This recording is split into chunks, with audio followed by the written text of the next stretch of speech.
Gracias a la Biblioteca Pública AC de San Miguel de Allende, le da la bienvenida a nuestro querido Bernardo Esquinca y a Mari Moebius, nuestra directora, muy querida también. Y bueno, queríamos platicarles que en la Biblioteca Pública estamos haciendo esfuerzos con todo el equipo para que podamos tener estos espacios de convivencia, estas charlas maravillosas y estas presentaciones de libro de gran calidad que tenemos en el curso de toda la programación, que en esta ocasión han sido 10 autores, de los cuales permítanme presentar entonces a Bernardo Esquinca. Bernardo es un escritor que tiene una trayectoria en novela policíaca o novela negra, cuentos también de este género y sobre todo una formación periodística que le ha permitido llevar estos temas a un formato literario muy profundo que podemos disfrutar y que nos ayuda a comprender mejor nuestra situación como mexicanos y como seres humanos. En esta ocasión, el libro que va a presentar, La región crepuscular, es una novela que está basada en hechos reales y trata de varios asesinos seriales que existieron, pero sobre todo trata de profundizar en cuáles son las razones de nuestro sistema por los cuales esta violencia está dada. Con este libro y con otros de su producción, como la saga Casasola, también Asesina íntima, nuestro compañero se posiciona como una de las voces más importantes en Latinoamérica que está trabajando estos temas complicados. Para presentarlo tenemos con nosotros a Mari Moebius. Ella es bibliotecaria, bibliotecóloga y directora de nuestra institución, la Biblioteca AC, y es parte del Seminario de Literatura, así como todo el staff que ha diseñado esta programación. Muchas gracias por estar aquí. Les invitamos también a que al terminar esta charla puedan ver los libros que tenemos aquí presentes de la colección de Bernardo. Habrá oportunidad de firmas del libro o de otros títulos que ustedes quieran adquirir. Y queremos agradecer también al programa Citibanamex Desarrollo de Arte y Cultura, que nos permitió realizar estos 10 módulos del ciclo del Seminario de Literatura 2025, y también a la editorial Almadía, que nos apoyó para que se realizara este evento con el mejor de los éxitos. Muchas gracias y bienvenidos. Adelante. Bueno. Hola, buenas tardes. Bienvenido Bernardo Esquinca a la Biblioteca Pública de San Miguel de Allende. De verdad es un inmenso gusto tenerte aquí. Doy la bienvenida también, por supuesto, pues a los queridos miembros de nuestra comunidad lectora. Mil gracias por estar aquí. Como ustedes lo saben, la biblioteca es para usted. No hay más razón de hacer esto que ustedes, queridos lectores. Así que bienvenidos. Bernardo, es un inmenso gusto recibirte en el marco de nuestro seminario de literatura. La intención de nuestro seminario es justamente propiciar esas convivencias lectoras, ofrecer un espacio para reunirnos alrededor de la creación literaria, para tener el gusto de descubrir otros mundos, otras ideas, desde las historias que los autores contemporáneos tienen el talento de narrar. Estamos particularmente contentos porque hasta ahora en esta serie de invitaciones a autores no habíamos tenido la oportunidad de adentrarnos en el género policíaco o la novela criminal, y pues con esta presentación, con el círculo de lectura que hubo ayer, con el taller de hoy en la mañana, pues creo que nuestros lectores sanmiguelenses ya van a tener una oportunidad de echarse un clavado así en este género, que sí nos pone a todos un poco los pelos de punta, ¿no? Hoy contigo vamos a hablar de tu novela más reciente, La región crepuscular, una novela bastante oscura que se centra en un personaje que realmente existió, Gregorio Cárdenas, el Goyo, un asesino de mujeres que fue arrestado en la Ciudad de México al principio de los años 40. Ahora, La región crepuscular no es exactamente un relato de una pesquisa que llevaría al lector sobre la pista enigmática de quién es el asesino en serie. El libro no está narrado por esta típica voz omnisciente de la novela criminal que nos deja adivinar quién es el asesino. De hecho, el arresto del asesino, del Goyo, ocurre pues desde los primeros capítulos, así que sobre la identidad del criminal no hay ninguna duda desde el principio. La pesquisa sobre la cual nos entrena tu novela, sobre la cual nos lleva, es más bien una pesquisa social e histórica. Nos hace preguntar, al final de cuentas, por qué hay tantos asesinos de mujeres en México, tantos que hasta podemos mirar la historia y decir, no, pues eso es una historia ya antigua, la historia de la violencia sobre las mujeres. Y para responder a estas preguntas, le das la voz a una multitud de personas, quienes cada una a su manera va a ofrecer parte de la respuesta, ¿no? Pero pues ante todo, la región crepuscular también es un fresco de esa época de los años 40 de esta ciudad. Quisiera empezar por ahí, Bernardo. Platícanos un poco de esta ciudad de México en los años 40. Bueno, hola a todas y a todos, Mari, muchísimas gracias. Gracias, Carmen, de verdad. A la Biblioteca Pública, estoy muy contento de estar aquí en esta increíble ciudad de San Miguel de Allende. Tuvimos la oportunidad de estar en el taller hace un ratito con la gente que asistió y la pasamos muy bien. Entonces, pues muy contento de estar ahora presentando aquí la región crepuscular.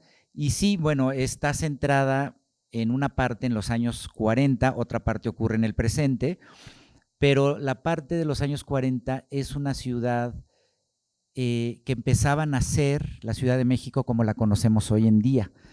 El país venía dejando atrás o intentando dejar atrás los rescoldos, ¿no?, de la revolución, obviamente un periodo muy complejo pues como sabemos fue una guerra muy sangrienta donde los poderes cambiaban casi cada día. La Ciudad de México estaba tomada un día por un bando, al día siguiente por otro, y en fin, el país era un desastre. Más todavía en esa época. Entonces, bueno, pues en los años 40 estamos hablando, Gregorio Cárdenas comete sus crímenes en 1942. Entonces, el país está encaminándose a entrar de lleno en la modernidad, ¿no? Es una época muy particular porque están sucediendo muchas cosas al mismo tiempo, digamos que por ejemplo, las mujeres están teniendo una participación más activa que antes no tenían, empiezan a trabajar en oficinas, o sea, esto ahora sonaría pues como, o sea, suena raro decirlo hoy en día, pero ¿no?, que es algo que las mujeres están totalmente incorporadas al mercado laboral de trabajo, pero en esa época no era lo normal, de hecho era raro, ¿no?, pero las mujeres empezaban a trabajar en oficinas. Las mujeres podían, de pronto se atrevían a fumar en público, ¿no? O sea, eso no sucedía, era raro, ¿no? Y entonces están cambiando cosas en las sociedades, el momento en el que explota la vida nocturna, ¿no? Con los cabarets, la época dorada de los cabarets, el Waikiki, etcétera, muchos cabarets que entonces la época también de que luego el cine, ¿no?, la época de ahora del cine, que sería en los años 50, también se encarga como de mitificar, ¿no?, la época de los cabarets, de las rumberas, de las grandes orquestas, en fin. Entonces estamos en un país donde pues es una época que se conoció como el alemanismo por Miguel Alemán. Cuando Gregorio Cárdenas hace sus crímenes, Miguel Alemán es secretario de Gobernación, después sería presidente, pero digamos que ya la política estaba marcada por este personaje que, pues como todo político, hizo cosas bien, hizo cosas mal, pero digamos que él está enfocado en hacer ese tránsito del país que ya estaba dejando de ser rural, que es el país de la revolución, y está entrando de lleno en la modernidad. Es la época del Art Deco, ¿no? O sea, que ya viene desde los 30, esta arquitectura muy emblemática, moderna en su época, que está dejando atrás pues, por la arquitectura del porfiriato, por supuesto, y que es esta arquitectura muy geométrica y que hay muchos ejemplos, sobre todo en la Ciudad de México, esta arquitectura. Hay muchos edificios que se conservan, la época donde había que beber cócteles, en fin, la sofisticación, los electrodomésticos entraban a las cocinas, por supuesto la televisión está desarrollándose, en fin. Hacer deporte también es algo que a la gente era una distinción, ¿no? O sea, vamos a ir ahí bueno, la Ciudad de México es el Frontón, ¿no? Y entonces ahí jugaban el Jalalay, y es un edificio art déco también muy bonito. En fin, ese es el país, pero a la vez hay guerra.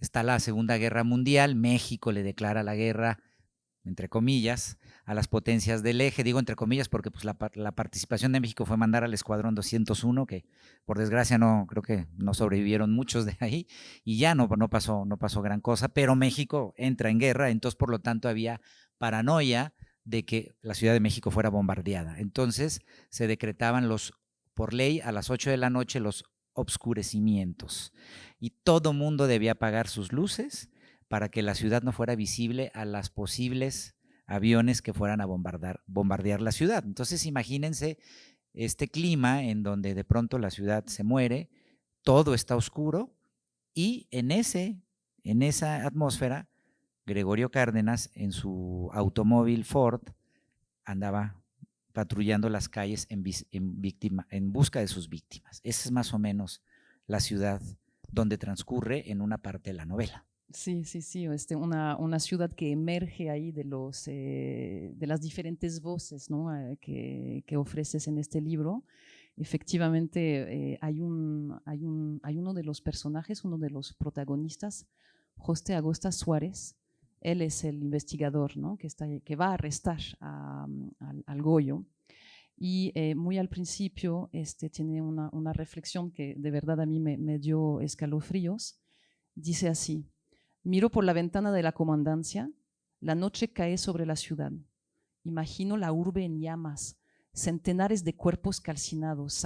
Sacudo la cabeza, no quiero pensar en posibles bombardeos, no quiero pensar en la muerte. Y él justamente es el que lleva la investigación sobre esos crímenes que están emergiendo en la ciudad.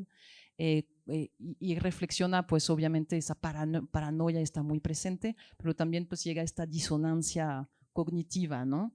Está la posibilidad de que haya una guerra muy pronto, pero no queremos pensar en la muerte. Aquí cabe señalar que realmente tu novela no es ahorrativa de pensar la muerte. Es una lectura difícil. De hecho, en la contraportada del libro, se la leo, tú eres el que escribe esta contraportada, dice: es importante advertir que no resulta agradable leer esta novela, pero no podría ser de otra forma. La región crepuscular es precisamente ese lugar al que evitamos voltear porque creemos que es mejor no ver, ignorar lo que sucede a nuestro alrededor mientras las víctimas se acumulan. Hoy estamos 80 años después, también resuenan las posibilidades de una guerra mundial, ¿no? Irán, Palestina, you name it. Y al final de cuentas hay que reconocer quizás que la violencia que nos azota no es las de un enemigo exterior, ¿no? Están a pie de calle. Y es una guerra que los movimientos feministas llaman la guerra contra las mujeres. El Observatorio Ciudadano Nacional del Feminicidio habla de 3.000 mujeres asesinadas al año. Hablemos bien, son cerca de 10 al día. Para las mujeres mexicanas y en algunas zonas muy en particular, la guerra no es un enemigo desconocido. Realmente la guerra se lleva en el barrio, se lleva en la familia, hasta en su cama. Y tú quieres hablar de eso. Sí, porque creo que sí que es importante hablar de este tema desde todas las, digamos, trincheras, por decirle así, seguir la metáfora que, bueno, no es metáfora, es una realidad del término guerra. Y nunca va a ser suficiente mientras no termine este inmenso problema que tenemos en México de la violencia contra las mujeres. Y resulta escalofriante pensar que el mundo no ha cambiado mucho, pero no nos vayamos tan lejos, el país no ha cambiado mucho en 80 años. En algunas cosas sí, por supuesto, pero en el caso concreto de la violencia contra la mujer no ha hecho más que aumentar. Parecería, y quiero estar equivocado, parecería que no hay una solución próxima para detener esta violencia, y entonces justo escribí este libro intentando entender ese problema, intentando aportar algo para solucionarlo. Pero no basta la literatura es una herramienta que nos permite profundizar en un tema así, de un crimen real que en general las noticias en los periódicos o en las redes sociales o en la televisión, pues no tienen la capacidad de profundizar porque tampoco es su vocación, digamos, es la serpiente que se muerde la cola, el sistema informativo, pues al día siguiente ya hay otra noticia y hay que seguir con la noticia del día siguiente. Entonces, la literatura sí permite hacer una pausa para poder ir o intentar poder ir a la máxima profundidad de estos temas y sacar algo de ello para contribuir justamente a combatir el problema, ¿no? Entonces sí, no es cómodo mirar hacia allí, pero hay que hacerlo. Creo que los creadores tenemos esa responsabilidad, si nos interesa el tema, por supuesto, y aportar algo, y también como lectoras, como lectores, como sociedad, tenemos una parte de responsabilidad, es una de las teorías del libro, ¿no? ¿Cuál es nuestro papel? Porque sí, está el criminal, está el asesino, está el feminicida, él es, por supuesto, el principal responsable de la violencia que ejerce, pero ¿qué hay detrás de eso? No solo qué lo llevó en su historia personal hacerlo, sino cuál es la historia social, cuál es el contexto social que muchas veces cobija, no solo el legal, que por supuesto, ya lo sabemos, legal, jurídico, gubernamental, del Estado, que cobija estas violencias, que no las castiga, que no las persigue como debería de ser, y que hay una enorme impunidad que permite a los hombres ejercer la mayoría de las veces esta violencia sin recibir un castigo o un castigo justo por esto que hace. Entonces, pasa por ahí, ¿no? Por buscar este aporte, ¿no? A que esto pare, pero como sociedad también. Como sociedad también cobijamos estas violencias y no hacemos lo suficiente para detenerlas. Entonces, por eso creo que es importante hablar de ello y reflexionar todos juntos este problema. Sí, de hecho, muy rápidamente en el libro se dibujan pues las dos principales razones para que ocurra tanta violencia hacia las mujeres: la misoginia y la incompetencia de las autoridades, tanto en su investigación y luego con la justicia. Hablemos de la misoginia, porque hay una forma de violencia que aparece mucho de forma repetida en tu libro. Es pues el control del cuerpo de la mujer, ¿no? El control del aparato reproductor que es la mujer, aparentemente en la mirada de muchos.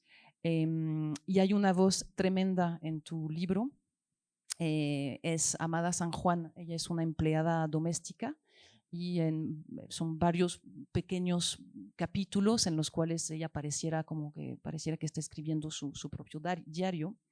Ella, como decía, es una empleada doméstica, está en la Ciudad de México.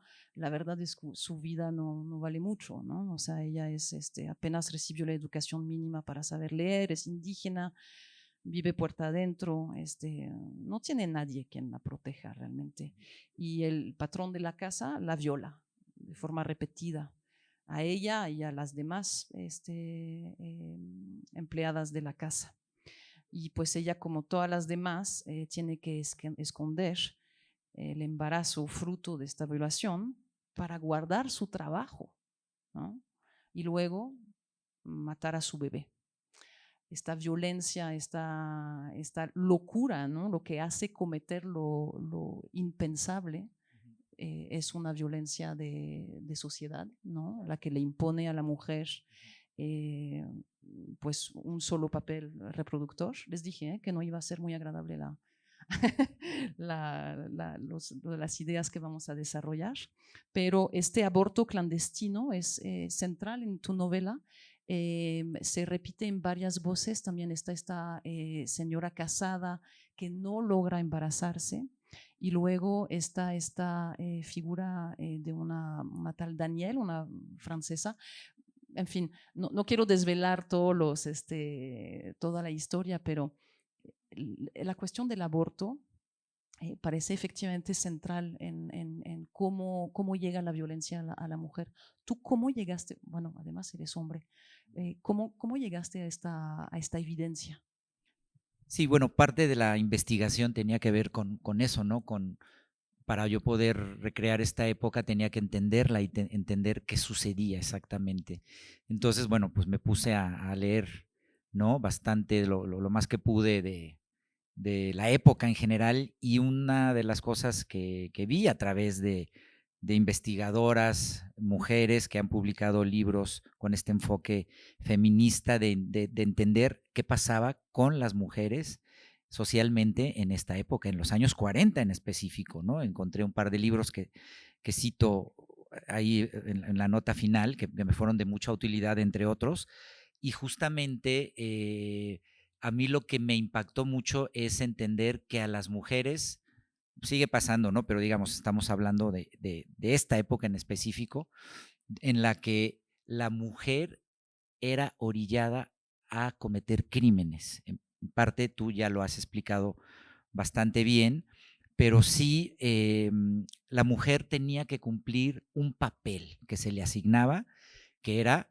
tienes que ser un ama de casa, tienes que obedecer a tu hombre o a tu patrón, o sea, porque él era el patrón de la casa, no solo para las empleadas domésticas, para la mujer, para los hijos, esta figura patriarcal que era, ¿no? El jefe de familia, el proveedor, y tú debes ser el que decide, el que da las órdenes, y tu mujer debe ser una esposa ejemplar y debes tener hijos, ¿no? Ese era el papel en el que se le quería encasillar a la mujer. Y entonces muchas de ellas delinquían justamente o porque no podían encajar en este papel o porque querían liberarse de ese papel.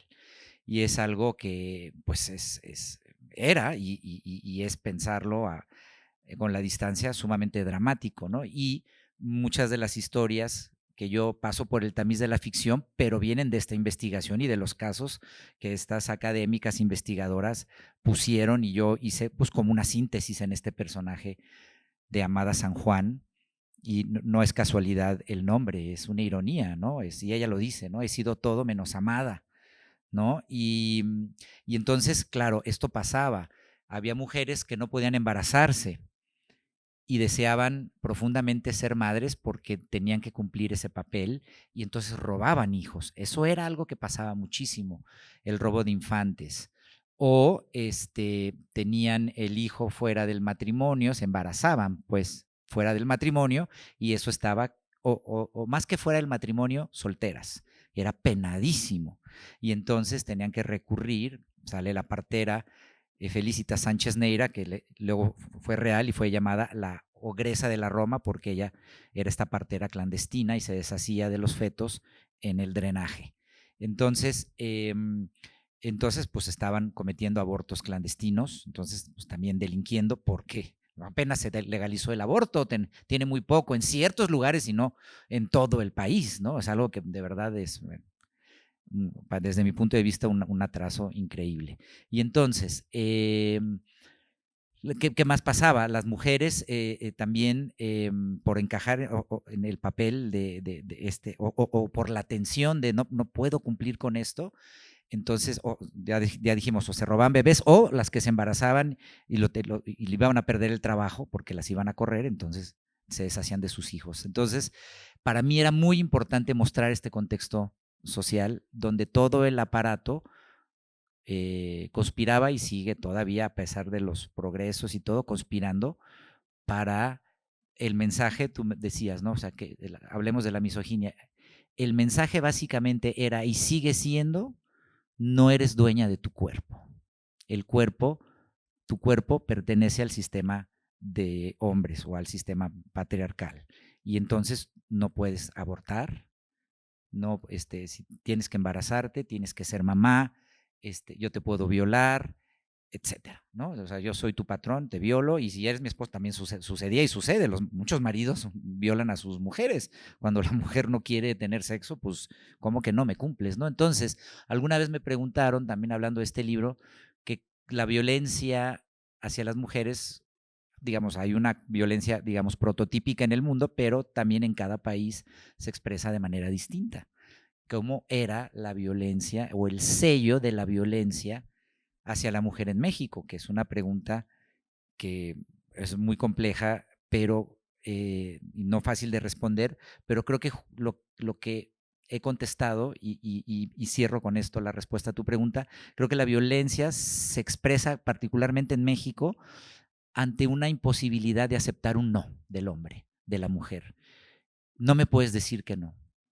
Y tú, o sea, no me puedes cortar, porque es algo que pasa mucho, ¿no? O sea, la novia corta al novio, muerte, ¿no? El novio la mata. Eso, por ejemplo, es una violencia muy específica. Y de una violencia también muy, o sea, no la mata nomás, es una violencia que se ceba mucho sobre el cuerpo, en vejarlo y en lastimarlo de muchas maneras.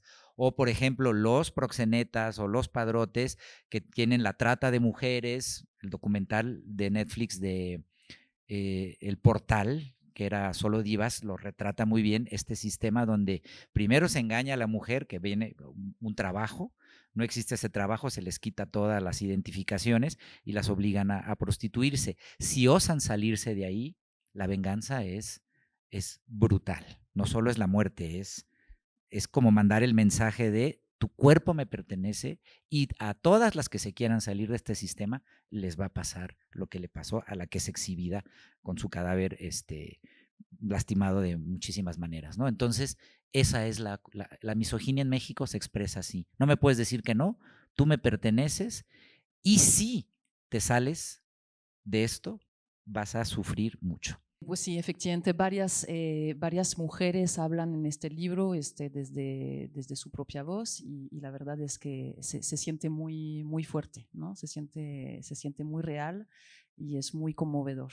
A mí me ha marcado mucho esta Amada San Juan. Bien, ahora quisiera hablar un poquito de lo que es hablar de esta violencia, y hay una reflexión muy profunda sobre cómo se narra la violencia en tu libro, porque finalmente el libro oscila un poquito entre la manera morbosa de narrar unos asesinatos por parte de este periodismo de la nota roja, ¿no? Esos noticieros escandalosos y tremendos, y por otra parte opone a esta forma de narrar la nota roja un periodismo de investigación, y este periodismo de investigación está representado por Amanda Durán. Entonces, en el libro nos vamos al 2021 y Amanda Durán está llevando una investigación sobre los crímenes que se llevan en los años 40. Y entonces se ve muy claramente, ¿no? Cómo nosotros nos nutrimos, cómo nos informamos, ¿no? Esa nota roja finalmente pone a distancia el horror con unos recursos narrativos así como un poco de la ficción, un poco de la locura, ¿no? Y luego el periodismo de investigación que tanto nos bajonea, el mismo que nos hace como que este cortocircuito y cognitivo que ni queremos mirar. Pero vaya, tú hablas mucho de eso, tú eres periodista también. ¿Qué tienes que decirnos sobre la nota roja, sobre el periodismo de investigación, y eventualmente sobre el papel que puede tomar la literatura en esa narración de hechos tan terribles? Sí, digamos, creo que primero está el morbo, que el morbo es inherente a los seres humanos, no hay nada de malo con el morbo. México es un país donde el morbo está muy presente en nuestra cotidianidad desde siempre. Yo soy una persona morbosa, en parte por eso escribo de estos temas, pero el tiempo, los años de estar siguiendo estos temas y de un poco, quiero pensar, evolucionar un poco como escritor, sí me ha llevado a pensar, ¿no? Estos temas, cómo se narran, cómo deberían narrarse y cómo deben dejar de ser narrados. Y hay una parte de la prensa sensacionalista, no todo es malo en la prensa sensacionalista, pero pero digamos, cuando se narra lo que se llama, pues fueron como prácticamente los fundadores del género moderno, del true crime, con Truman Capote y esa obra maestra que es A Sangre Fría. Ya existía desde antes, pero digamos, como lo conocemos hoy en día, Truman Capote marcó esa línea y entonces hay en Estados Unidos toda una industria, todo crimen que se haya cometido de cualquier tipo, sí, hay 5 libros, ¿no? En México cada vez empieza a haber más de eso, de investigaciones sobre los crímenes y documentales o programas de tele, hay muchísimos, ¿no? De investigaciones sobre crímenes. Pero entonces, históricamente esto se ha narrado entronizando a los criminales, a los asesinos, que son figuras, por un lado, atractivas, ¿no? Son seres, me refiero en el sentido de su carisma, de lo que provocan, del morbo que levantan, y entonces y casi siempre se enfoca históricamente eso en poner en el foco al criminal y en obviar a las víctimas. Y entonces eso pues tampoco es ni mucho menos un descubrimiento mío, son reflexiones que se vienen haciendo, pero algo que yo recuerdo mucho es un día en La Lagunilla, el mercado de La Lagunilla en la Ciudad de México hace unos años, que había un puesto en el que vendían estampitas de asesinos seriales. Y llegó un adolescente y tomó la de Jeffrey Dahmer, que era un feminicida brutal, muy sádico, en Estados Unidos, y la tomó con una, no voy a decir alegría, pero hace cuenta que era la cartita del mundial, del álbum del mundial que le faltaba de Messi, que es la que nunca te sale y cuando ya puedes llenar, así, o sea, la tomó con emoción. Y yo dije, algo está muy mal y algo estamos haciendo muy mal donde un adolescente piensa que hay que coleccionar estampas de tipos que matan mujeres y además de manera muy sádica.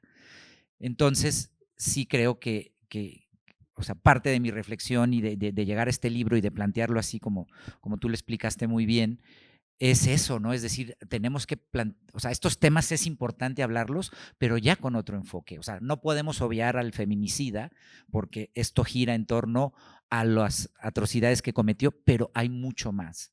Las víctimas, por supuesto, el contexto social, la reflexión y que el morbo vaya más allá. Si nos quedamos en el morbo, nada más, habremos fracasado como individuos y como sociedad. Entonces, si esto nos lleva a una reflexión y que esas reflexiones nos ayuden a ir eliminando y combatiendo primero y luego eliminando este tipo de violencias, entonces creo que podemos llegar a un lugar mejor.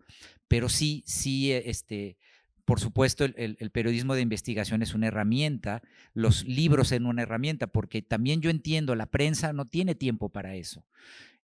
No sé si lo comenté hace ratito aquí o allá en el seminario, pero o sea, la función de la prensa y de la televisión, pues es la serpiente que se muerde la cola, hay que ir muy rápido con las noticias. Un libro sí te permite la pausa de ir al fondo de esto para traer algo de regreso, ¿no? Una reflexión. Entonces, sí, yo consumí mucho tiempo novela roja, me inspiró varias novelas de la saga Casasola, donde reflexiono sobre el papel de la nota roja en la sociedad, pero yo sentía que tenía que ir ya como más allá y oponer, como tú bien dijiste, lo que la prensa sensacionalista nos deja en la superficie y algo más profundo, una investigación más profunda, sí nos puede ayudar como sociedad a entender qué está pasando. Sí, seguramente una de las cosas que la sociedad ya entendió, masticó, digirió, es que cuando matan a una mujer, pues ya no es un crimen pasional, ¿verdad? Claro. Es un verdadero feminicidio, ¿no? El crimen pasional deja pensar que es una cosa llevada por el amor.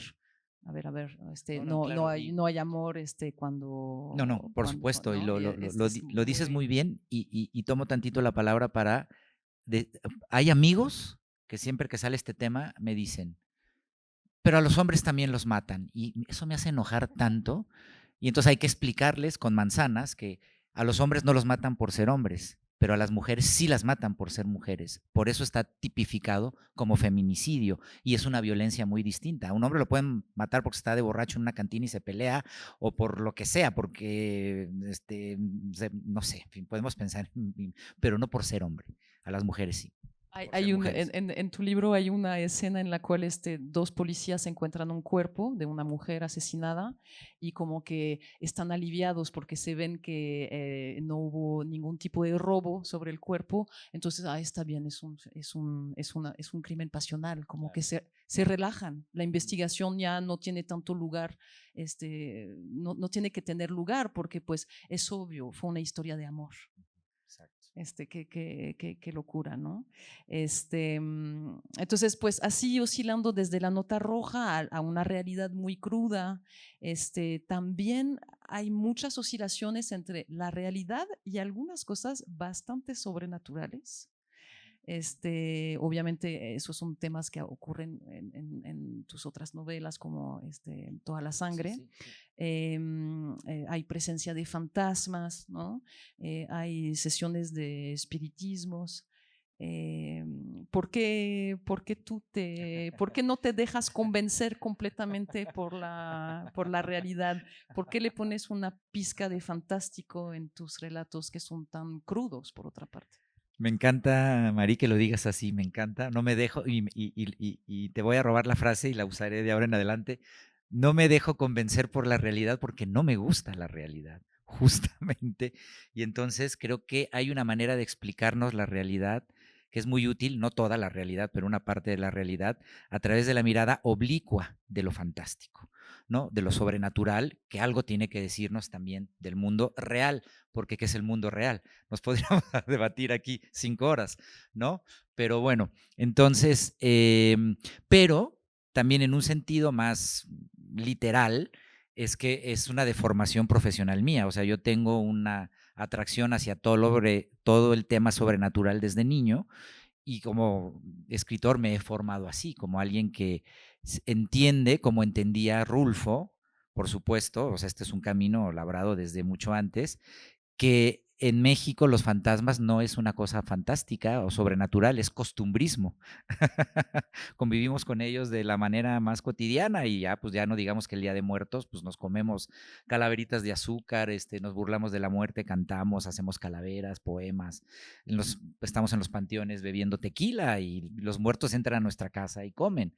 Y eso por decir la festividad, pero en la cotidianidad, pues siempre nos estamos contando relatos de fantasmas, siempre hay algo, que esa casa encantada, el tesoro que tenía la abuelita enterrado, siempre hay esa educación sentimental para mí de los mexicanos y que es algo que de nuestro ADN desde la época prehispánica somos una mezcla muy interesante, las mexicanas y los mexicanos, de pensamiento religioso con superstición. Es algo muy interesante. Cuando los conquistadores bajaron de sus barcos, lo primero que escucharon al llegar aquí fueron historias de fantasmas, ¿no? Y ahí estaba la Llorona desde entonces, la Ciguateteo.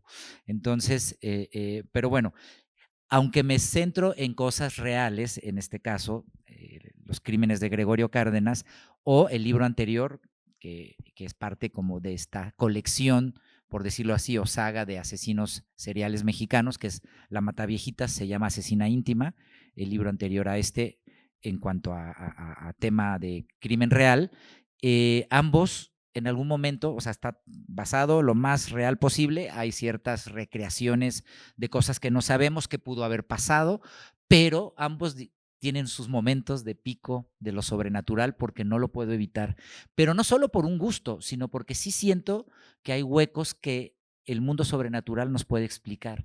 En el caso concreto de la región crepuscular, yo quería hablar también de las víctimas. De Gregorio Cárdenas fueron 3 trabajadoras sexuales y Graciela, que fue su compañera de la escuela. Entonces, de Graciela había, o sea, también eso nos habla de la mirada de la prensa, de Graciela, al ser una chica de clase media, hija de un abogado reconocido, de, como se diría en aquella época, de las buenas familias. Hubo más información de ella. De las 3 trabajadoras sexuales no se sabe nada más que los nombres y sus edades. Entonces, tampoco yo quería hacer un ejercicio forzado. Graciela aparece mucho porque yo, al ser una persona de clase media, me podía poner en sus zapatos, entender su vida, entender sus instantes, ¿no? Sus días previos a su crimen. Pero con las trabajadoras sexuales, por más que yo sacara mi imaginación, sería forzado, ¿no? Entonces, la manera que tuve de hacerlas hablar fue con digo, el papel de la medium de Madame Guillot, o Daniel, es que es un personaje, eso no lo conté en el taller, pero ahorita regreso a eso, porque me lo preguntaron, que si era un personaje real, Madame Guillot. Está aquí la persona que me hizo esa pregunta, tú, ¿verdad? Ahorita vuelvo a eso. Gaby, ¿no? Sí. Bueno, entonces, el papel de la medium tiene varios papeles y está haciendo bueno, es que es hacer spoiler, pero uno de sus papeles es darle voz a las chicas asesinadas por Gregorio y que hablen no de su vida, sino de la rabia que tienen por haber sido asesinadas y por eso están atrapadas en ese tránsito y que necesitan ser liberadas, ¿no? De ese enojo de haber sido asesinadas, ¿no? Entonces, es no solo el gusto por lo sobrenatural, sino que también es una herramienta para explicarnos, pues, este otro lado, ¿no? Hay otra forma también de acercarse a esa violencia, a esos asesinatos, es la criminología y vaya, hablas mucho de eso porque surge la figura del señor Cuarón, quien fue un criminólogo que estuvo como que estudiando el personaje del Goyo. Me gustaría saber, preguntarte, ¿qué pasa en tu sentir en la investigación, ¿no?, sobre los hechos reales, como descubrir la verdad entre la forma de una investigación policíaca y la forma de una investigación periodística? En el otro libro, en Toda la sangre, también hay eso, ¿no? Está el periodista o sea, su investigación va casi como que el periodista trata de ganarle al policía, le trata de ganarle el descubrimiento de la verdad. Me dio curiosidad, ¿no? ¿Tú piensas que los periodistas tienen un papel realmente estamos hablando de la vida real, como para poder darle luz a casos criminales? Sí, es muy interesante eso porque, digamos, bueno, sabemos que tenemos un sistema de justicia fallido en México y que, bueno, pues se han hecho esfuerzos por modernizar a la policía, pero pues también son sueldos bajísimos, en fin, es muy complejo todo este tema, ¿no? Entonces, cuando, por ejemplo, la Mataviejitas, que esto es apenas 2007, o sea, no estamos hablando de los años 40, que estaba en pañales, o sea, el tema de la policía o sea, no existía CSI, pues, o sea, esta cosa ya súper de tecnología, de poder analizar el ADN, etcétera, ¿no? Entonces, estamos hablando de 2007, cuando atrapan a la Mataviejitas, la policía de la Ciudad de México no estaba preparada para atrapar a un personaje como ella. Creían que era hombre para empezar. Llegaban los policías a las escenas del crimen, destruían toda la evidencia por torpeza. O sea, es una cosa verdaderamente impactante, ¿no? Sin tampoco, o sea, no podemos tampoco generalizar o desestimar ciertos esfuerzos que se han hecho por sí hacer una policía especializada, pero hay todavía una carencia enorme para de verdad poder preservar una escena del crimen y tener la manera de tener gente preparada para poder resolver cabalmente estos casos, ¿no? Entonces, están los periodistas. Los periodistas también tienen sus cosas, o sea, me refiero, pues también ha habido periodistas corruptos, antes se hablaba mucho del chayote famoso, cuando el PRI era el amo y señor y pues tenía comprada la prensa, o sea, hay su historia, pero el periodismo más reciente sí ha sido un poco más independiente y hay periódicos pues que han ganado lectores porque han develado muchos casos, o no solo en los periódicos, o pues en la radio, en fin, hay incluso periodistas que se dedican a hacer libros, donde, bueno, está Anabel Hernández, ¿no? Por ejemplo, que pues, ha tratado temas, ella pues se dedica a hacer libros y saca temas relacionados con la vida criminal en México, que son libros, ¿no? Entonces, el periodismo de investigación también como en Estados Unidos, que era muy común, ahora hay Diego Enrique Osorno, ahí está también, y entonces Lidia Cacho, ni se diga, en fin, o sea que están develando tramas importantes en sus libros y en su investigación. Por hablar de un caso, bueno, pensemos en que es un caso que hasta puede sonar chusco, pero ¿se acuerdan del Toalla Gate con Fox? O sea, eso era cuando ya empezaban antes no se podía quemar a ningún presidente, y era que había, creo que Martita Fox comprado para pues Los Pinos, cuando todavía era la casa, unas toallas, pero así de escandalosamente caras, ¿no? Y eso lo develó, creo que no sé si fue Carmen Aristegui o quién, pero eso salió de un periodismo, de una investigación periodística, o la Casa Blanca de la Gaviota, ¿no? Que también fue eso es como, ¿no? Entonces sí, el periodismo puede, en lo general, cumplir o presionar a las autoridades para, ¿no? O hasta dar pistas, ¿no? De que, bueno, pues, ¿no? Y también cumple, también el periodismo, cierto periodismo tiene su propia agenda, y entonces, pues sí, hay ciertos casos que se destapan, que había que destaparlos, pero porque les interesa perjudicar a tal persona, otros no los destapan porque no quieren perjudicar a esa persona, en fin, o sea, nadie es inocente, ¿no? Nadie es inocente, pero pues se acuerdan del caso de Loret de Mola, ¿no? Que orquestó todo lo de Francesc Cassés, ¿cómo se llama? Florence Cassés, para hacer como que más allá de si era culpable o no, no estoy hablando de eso, sino de que la estaban capturando en el momento en vivo, cuando ya habían sido retenidos, ¿no? Entonces, en fin, pero sí hay un periodismo, sobre todo el independiente, estos periodistas, insisto, como Diego Enrique Osorno, como Anabel Hernández, como ¿quién mencioné? Lidia Cacho, ¿no? Que además fue agredida de manera tremenda por denunciar, por supuesto, que ella murió, este pedófilo, y el gobernador, el gober precioso, ¿no? Que lo defendía, etcétera, el caso de la trata de niñas. Entonces, en fin, creo que ese periodismo es el que sí puede, ante el Estado fallido de México y de justicia fallida, sí puede ayudar en estos casos. Sí, un trabajo bastante peligroso, ¿no? Bueno, También, es que es más peligroso ser periodista en México que en Afganistán, por sí, lo ejemplo. que O sea, es efectivamente se increíble. dice. Ajá. Y bueno, pues en tus libros, en La región crepuscular, pero también en otros, aparece siempre un protagonista periodista, seguramente una forma de hacerte aparecerte a ti mismo en tus novelas. Pues te agradezco muchísimo, Bernardo. Quiero obviamente pasar la palabra a a nuestra audiencia. Si quieren, si tienen preguntas sobre esas formas narrativas, el periodismo, la literatura, la nota roja, o quieren saber más de criminología.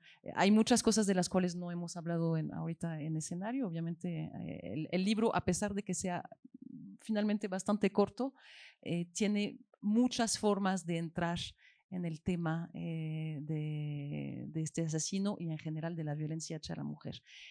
¿Alguien quiere tomar la palabra? Voy a traer la novela policíaca a través de Elmer Mendoza, que también habla mucho de los crímenes o un poco de cómo nace el narco en su cultura básica, ¿no? En Sinaloa. Entonces, con un poco de chusco y muy, muy bonitas novelas, estas se me hacen más crudas y también te hacen reflexionar mucho. Y ahí viene mi pregunta, ¿no?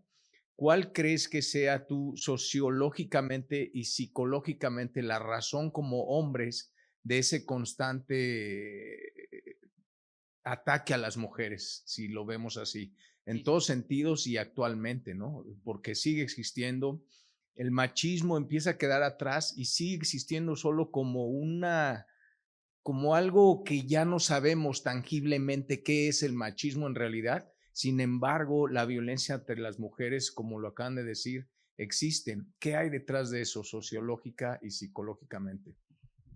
Sí, es un tema muy complejo, pero sintetizándolo, creo que tiene que ver, es una combinación de muchas cosas, pero principalmente con la normalización de la violencia hacia la mujer, que ocurre desde mucho tiempo atrás, pero esa normalización sigue muy presente. Desde cosas tan simples y aparentemente inocuas, todos tenemos grupos de WhatsApp, ¿no? Chats de WhatsApp. Y en muchos grupos de WhatsApp, sobre todo de hombres, circulan muchos chistes machistas y memes machistas, muchísimos, y no se dice nada. Entonces, obviamente eso no lo comparas con un feminicidio, pero la escalada empieza por un punto. La escalada me refiero de la normalización de la violencia hacia la mujer. Además de que la violencia hacia la mujer radica en muchos niveles. Por supuesto, la más radical es el asesinato, pero empieza desde, hay violencia psicológica. Hay gente que dice, yo no le pego a mi mujer, a mi esposa, ¿no? Porque, por ejemplo, decir mi mujer ya te habla de una propiedad. ¿Qué tan acostumbrados estamos a eso, no? Los hombres. Mi mujer, mi vieja, mi mujer, y pues no es tuya, no es propiedad de nadie, ¿no? Entonces, pero bueno, desde ahí, y está muy normalizado eso, ¿no? O sea, la violencia psicológica, decía, yo no le pego a mi esposa, puede decir alguien, pero la violencia psicológica también existe y es igualmente terrible. La violencia económica, todos esos papás que no dan su pensión, etcétera, o sea, o los que manipulan a su pareja con el dinero, ¿no? En fin, y luego, bueno, por supuesto, los golpes y tal, la escalada. Entonces, está tan normalizado eso todavía, que para la gente, los hombres que están en posibilidad y con el deseo de cometer un feminicidio, lo ven muchos de ellos como algo normal, o sea, se lo merece, ¿no? Porque esta construcción cultural de la normalización de la violencia hacia la mujer lleva a los más perturbados, por supuesto, aunque no solo son los más perturbados los que matan o sea, no necesariamente es un psicópata serial el que mata a las mujeres, a veces es un hombre que es el único crimen que va a cometer en su vida, pero que o sea, esta normalización lo lleva a tomar esa decisión de se merece esto, ¿no? Y entonces esa normalización pasa por muchos niveles, desencadena en esto, puede llevar a eso, pero también eso va de la mano con la impunidad, que es rampante. Entonces, muchos de la gente, de los hombres que dicen, voy a matar a esta mujer, saben que muy probablemente van a salir limpios y que no van a recibir el castigo que merecen. Perdón, yo quiero tomar la palabra sobre este punto. ¿Cómo surge la violencia? Bueno, una explicación. ¿Cómo se mantiene la violencia? A mí me gustaría como subrayar que cuando hay una opresión es que existe un privilegio, ¿no? Y este privilegio, obviamente que los hombres pues lo quieren guardar. Es una gran oportunidad para que la vida les sea más chida. Entonces, también todos, hombres y mujeres, tenemos que pensar en eso, ¿no? En este privilegio que tiene lo masculino sobre lo femenino, y que hay mucho que ganar a mantener este privilegio vivo. Y si pasa por el ejercicio de la violencia, pues que así sea. Claro. Muchas gracias. Yo quiero saber, la verdad, si es un personaje real esta señora Daniel. Madame Guillot. Pero, tanto en el círculo de lectura y ahora en el taller, mucha gente fue como, vamos a leer esto con cuidado porque puede ser muy perturbador. Y me supongo que a gente le perturba el asunto de los fetos, ¿no? De amada San Juan haciendo lo que le hace a su patrón. A mí lo que más me mueve o es una duda que yo tengo, ¿por qué pasa esto? Capítulo 6, las madres de los monstruos. En particular la mamá de Goyo, ¿no? Híjole, pobrecitas estas chicas, pues 3 prostitutas, pobrecitas. Pero Graciela, no, ella no es pobrecita, ella sí tenía la culpa porque hizo sufrir a mi hijo. Entonces eso yo lo he visto que se repite. Yo soy muy fan del true crime, tengo así obsesión con Chris Watts, americano en Colorado que mató a su esposa embarazada de sus 2 niñas. Es el monstruo, ¿no? Todo el mundo lo odia a excepción de su mamá, porque su mamá dijo que su esposa no era tan buena con su hijo. Entonces me llama mucho la atención que lo recalcas mucho en el capítulo 6, ¿no? Estas mamás, porque también la mamá de Higinio, ¿no? Hay una cosa que dije, ¿qué? Y me gusta mucho tu forma de ponerlo muy elegante, muy veladito. Es que pensé en enviarlo al mismo manicomio que yo había enviado a su hermano. Entonces ya hay un antecedente, ¿no? Entonces esta señora, claro que sabía cómo se comportaba su hijo y cómo venía a comportarse el segundo, ¿no? Entonces me gustaría ver si puedes profundizar un poquito más en las mamás. Es que, bueno, y en los casos que mencionaste, estamos hablando de personajes reales, ¿no? No, por supuesto que las mamás no son las culpables de que haya feminicidas, pero son algunas, como las que retrato, parte del problema. Por eso, para mí era lo más importante ver todas las aristas de un problema sumamente complejo, de todo lo que contribuye. Lo principal es el hombre que toma la decisión, nadie lo obliga, él lo hace por decisión propia. Ese es el principal problema. Luego viene el contexto social, pero también el familiar. Entonces, pero sí es importante aclarar, no es la intención culpar a las mamás, pero sí reflejar que algunas mamás mexicanas, por supuesto pasa en otras partes del mundo, pero algunas mamás mexicanas tienen este amor tan profundo por sus hijos que incluso, aunque sean asesinos, los quieren proteger. Y estos dos casos reales me parece importante ponerlos porque también es parte del problema, ¿sí? Y entonces la mamá de Gregorio pues lo quiso esconder, bueno, lo escondió en el manicomio primero y bueno, el tema es que Gregorio no estaba como ya como en un brote psicótico hablando todo el tiempo de lo que había hecho. Entonces el doctor de la clínica dijo, no está loco, sí mató a alguien.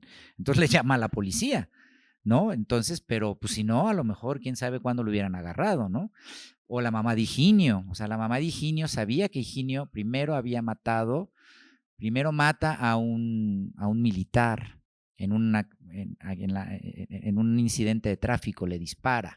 Era un niño muy mimado, y sí, medio loco. Y luego la mamá lo manda a esconder a un hotel y le da la pistola, porque el niño, o sea, pues es cara como un niño, ¿va? Pero es un adulto. O sea, es que me quiero llevar mi pistola, se la da y con esa pistola después mata a una mujer. Entonces, digamos, este asunto donde hay que entender, y también hay padres que protegen a sus hijos, o sea, no es exclusivo. Hay familias que protegen a los criminales. A ver, hay un documental ahorita que se llama Culiacanazo, creo que está en Max, y es bueno, ya sabemos lo que pasó en Culiacán. Cuando llegan por el hijo del Chapo, la mamá salió bravísima. Estaban los hombres, o sea, los militares con sus metralletas. La mamá del Chapo, o sea, del Chapo o del Chapito, no me acuerdo, pero es la mamá. Y sale sin miedo, ¿eh? Y no se lo van a llevar o sea, es muy fuerte, pues. O sea, hay una cosa con el vínculo familiar que es fuerte. Entonces también creo que como parte del problema, como sociedad, tenemos que entender que si tenemos totalmente claro que nuestro hijo cometió un crimen, pues hay que entregarlo a la justicia. Hace poco pasó, hubo un chavo que golpeó brutalmente a una chica y la mamá fue y lo entregó y dijo, hazte responsable de lo que hiciste. Entonces, eso es, pero no es el principal problema, es una parte de una estructura que ya venimos aquí como desmenuzando. Y respondiendo de Madame Guillot o Daniel Guillot, que aparece aquí como una medium, aparece también en Carne de Ataúd. De hecho, ahí tiene un papel mucho más extenso. Carne de Ataúd, que es una novela que ocurre en el Porfiriato. Aquí Daniel está en el presente. O sea que ya no voy a decir más, imagínense. O sea, no es que sea una persona de 100 y pico de años, es otra cosa que pasa con ella, pero así no voy a decir porque Daniel aparece en Carne de Ataúd y aparece en Inframundo. Son dos novelas de la saga Casasola. No es un personaje real, es un personaje ficticio creado por mí, pero es una mujer que su misión es revolucionar al país en sus atrasos. Entonces, por eso está, bueno, ya no quiero decir más, pero tiene algo que ver con la revolución en la época de la revolución, tiene que ver aquí algo con los abortos clandestinos, y es un personaje que justamente esa es su misión. Dice, aquí hay que acelerar las cosas porque estamos atrasados. Hola, buenas tardes. Bueno, rápidamente voy a tratar de hacer un poco rápido, aunque hay 1.000.000 de preguntas, ¿no? Tenemos una herencia cultural que podemos revisar en la Biblia, en la Ilíada, en la Odisea, en etcétera, etcétera. A lo que llamamos machismo. Ese es como el antecedente histórico de lo que pasa en México y por lo que llegó de Europa, ¿no? Pero ya estaba aquí muy, muy preponderante. Los mexicas y todas las culturas, pues totalmente así, ¿no? El hombre y la mujer, por un lado. Esta novela, dije yo ayer, el autor nos quiere inspirar para que tratemos de ser mejores personas. Porque lo relacioné con un video de Sun Tzu en la guerra de Irán, donde dice que de Irán con lo que acaba de pasar recientemente, sobre las víctimas. Hay una guerra de Israel con Palestina, apoyada por Estados Unidos, y al mismo tiempo llega ayuda humanitaria de Estados Unidos. Ah, canijo, pues ¿cómo está esto, da? Pues que la sociedad civil está por un lado, independientemente de la decisión que están tomando estas personas para esa guerra, y que entonces hay un montón de víctimas, y lo repite mucho Sun Tzu. Todas las víctimas de estas guerras del siglo pasado y de gran parte de la historia de la humanidad. Aquí yo sentí que tú nos quieres inspirar para pues, ser mejores personas, ¿no? Yo soy ingeniero y en la escuela decían que había 10 soluciones para cada problema. Aproximadamente, a lo mejor hay menos o hay más. Y en la entrega del honoris causa de Juan Manuel Serrat, que te lo recomiendo ese discurso, dice, a lo mejor no sabemos por dónde tenemos que ir. Lo que sí sabemos es qué es lo que ya no tenemos que hacer. Hay cosas que ya no tenemos que hacer porque han generado toda esta situación. Hay dos preguntas, ¿no? La primera sería, tú comenzaste diciendo que hay que explicar el feminicidio con peras y manzanas. Bueno, se ha tipificado mucho. En comparación, ¿cuál sería la comparación de los asesinatos de transvestis, homosexuales, mujeres y hombres? Porque según tengo entendido, el asesinato de transvestis ya sobrepasó. Y de homosexuales por ahí va. ¿No? No hemos logrado controlar el asesinato de mujeres, pero ya se extendió. Ahora también hay que matar a los homosexuales, hay que matar. Pues parece estamos viviendo el Cuarto Reich, ¿no? Hay que desaparecer a toda esta. Sí, bueno, más bien yo lo que veo detrás de esas violencias es un odio, hay un odio profundo, ¿no? La misoginia, en particular en el caso de los feminicidios, pues también, digo, hemos desmenuzado como muchas cosas detrás de eso, pero también principalmente un odio. Hay un odio a la mujer que no puede contenerse y que se resuelve en la cabeza de estas personas con la aniquilación, ¿no? Y ese mismo odio está detrás de la homofobia, ¿no? Que no acepta la diferencia, ¿no? Entonces, pues por supuesto que ese es otro problema crítico de nuestra sociedad y de las sociedades en general, cuando además hay un pensamiento muy de derecha detrás de ahí, ¿no? De conservador, que no acepta la diferencia y las elecciones libres de las personas, ¿no?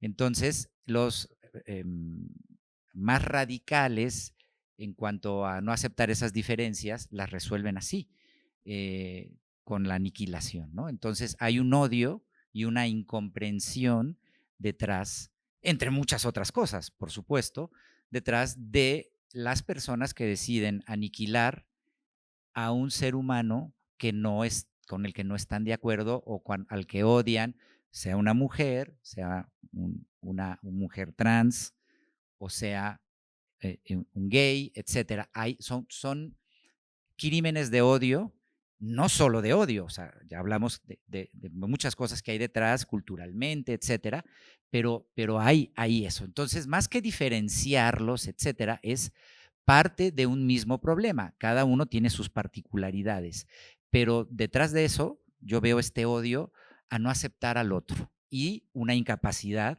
de resolver esas diferencias de parte de la persona que no está de acuerdo y que lleva a una aniquilación, ¿no? No sé tú qué piensas, María. Sí, y me parece muy interesante que hables de eso, de la aceptación del otro. Está el formato de la novela, ¿no? Creado de tantas voces, también es esta capacidad a la cual invitas al lector, ¿no? De, a ver, ponte en los zapatos de los demás y entiende de qué está hecho la cabeza de un asesino, un criminólogo, una mujer víctima de violaciones y como siempre la literatura tiene esta capacidad de hacernos sentir la empatía y para eso estamos muy agradecidos. Realmente es una forma como que de salir de nuestras propias mentes, propios cuerpos y de aceptar el funcionamiento de la mente de otro, efectivamente. ¿Alguna otra pregunta quizás? Después de una lectura tan atroz que te deja devastada, uno tiene como esta necesidad de buscar un pedacito de esperanza, ¿no? En algún lado, y no sin esfuerzo me quedo con el personaje de Amanda, de su hija Rita, de su fantasma Lina, ¿no? Que de alguna manera hablabas hace rato de cómo normalizamos todo este asunto y creo que en esos pasajes, en esa voz de Amanda se desnaturalizan muchas cosas, ¿no? Y pensaba, sí fue un poco la intención, pero también con todo esto que tú trabajas y escribes y estas temáticas, ¿tienes alguna visión de esperanza en medio de todo esto que sabes que es tan fuerte? Mira, no soy tan optimista, pero sí tengo esperanza. Quizá podrían parecer sinónimos, pero no lo son exactamente, ¿no? En este momento no puedo ser optimista porque siguen muriendo 10 mujeres al día por violencia machista, ¿no? Pero sí tengo esperanza y por eso también escribí este libro, porque sí creo que todas y todos como sociedad podemos hacer algo para que esto termine. No va a ser fácil, no va a ser pronto, por desgracia, pero sí puede. Podemos ir, tiene que terminar. Algún día va a terminar, me refiero, siempre va a haber crimen en general, pero me refiero a que se reduzca drásticamente, ¿no? Y que haya además las herramientas para prevenirlo, ¿sí? Eso también es un tema muy complejo, ¿no? Pero sí, también debemos educar primero a los hombres en cuanto a ver, maneja tus pasiones, las mujeres no son un objeto, no eres su dueño, respeta, etc. Y también una educación en las mujeres de alerta roja, ¿no? Alerta roja, que hay campañas, pues, es decir, no es que no se haya hecho nada, pero me refiero, o sea, focos rojos, estás en potencial peligro cuando tu pareja hace esto, ¿no? Entonces, hay mucho trabajo que se tiene que hacer. Pero, sí, y me gusta lo que piensas en base a los personajes, ¿no? Por supuesto, o sea, Amanda va a seguir en su lucha, ¿no? Quién sabe si lo veamos después o no, ya veremos. pero sí, digamos, hubo alguien que me sugirió en el proceso del manuscrito que pusiera un final más esperanzador, pero ahí sí yo me rehusé porque no, en este momento no se puede pensar así. Es el final que es porque así es y porque esta lucha está ahí a flor de piel, ¿no? Entonces, pero sí, no, o sea, en cualquier aspecto de la vida nunca hay que perder la esperanza, porque si no va a cambiar nada, ¿no?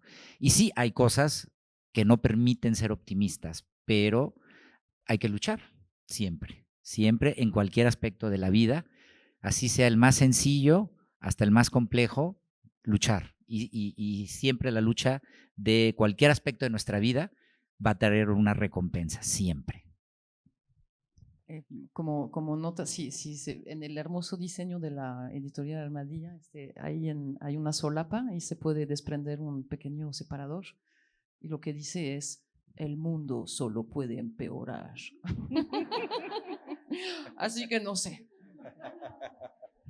¿Te habías fijado que habían hecho eso? Sí, lo dice, creo que lo dice José Acosta Suárez, ¿no? El detective, porque justo pues encuentra los fetos de, que es realidad eso pasó en la realidad. Felicita Sánchez Neira hacía los abortos clandestinos y los iba arrojando en el drenaje o en lotes baldíos.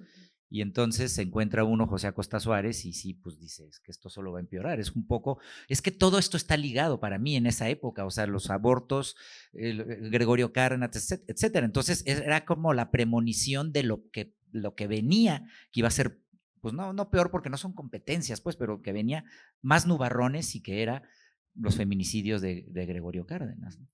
Me recuerda un artículo que había leído en El País acerca de cómo surge la violencia extrema en los sicarios, ¿no? de los cárteles de la droga, y una socióloga con neurocientíficos se habían puesto a la tarea de definir muy bien cuál era el perfil típico de un sicario, ¿no? En 100% de los casos, en su niñez, el futuro sicario vio como su papá madreaba a la mamá.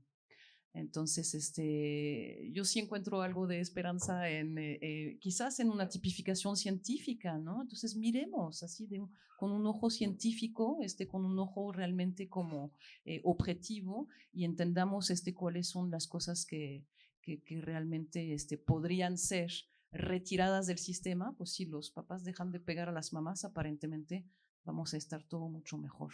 Bueno, y sumando a eso, porque es algo que también está muy estudiado, la mayoría de los asesinos seriales fueron abusados en su infancia.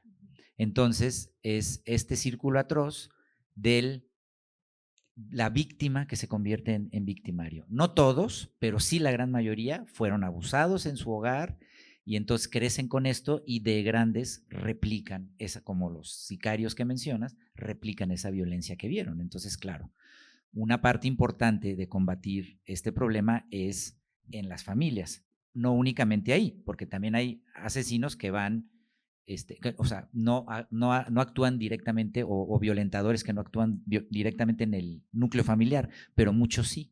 Y de hecho, siempre que una mujer es asesinada, lo primero que se investiga es el núcleo familiar, porque sí, en la gran mayoría de los casos, es el propio núcleo familiar de donde viene la violencia.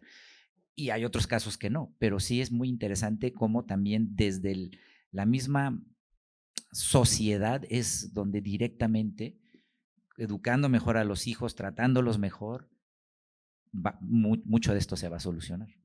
Hay esperanza. Sí hay esperanza. ¿Alguna otra pregunta? Sí, yo tengo una. Durante la lectura del libro, mis emociones estuvieron así fluctuando entre el enojo, la tristeza, la rabia, la realidad.